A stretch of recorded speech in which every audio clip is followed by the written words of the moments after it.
ئەمڕۆ شارەوانی بەغدا دەستیان کرد بە پاکردنەوەی تەواوەتی پاژماوەی داروپەردۆکانی تەقینەوە خۆکوژیەکەی ئەو کاتەی کە ڕادە و تۆمارکردنی ناوی قوربانەکان بە تەواوەتی. تەقینەوە خۆکوژیەکەی کە ڕادە کە لەلایەن داعشەوە لە 3 مانگی حوتی ئەم ساڵدا ئەنجامدرا بوو، تێکرابووە هۆی گیانەدەستدانی نزیکەی 300 کەس و زیاد لە 200 کەسیش بریندار بوو. ناوچەکانی کە ڕادا ناوچەیەکی زۆری نەشیعەنشینن، هاوکات بەشێکی زۆری سوننە و کریستیانەکانیش لەو ناوچەیە دەژین. هاوکات ناوچەیەکە زۆرترین کڵێساشی تێدایە.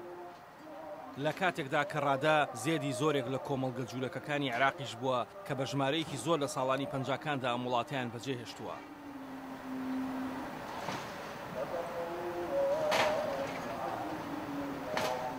پاش 40 ڕۆژ تەعزیێباری وەک نەریتێک بۆ ڕێزگرتن لە قوربانیەکان، ئیش لێکردن و بیناکردنەوەی بینە زیان لێکەوتوەکان و دەوروبەری هەر بەردەوامە.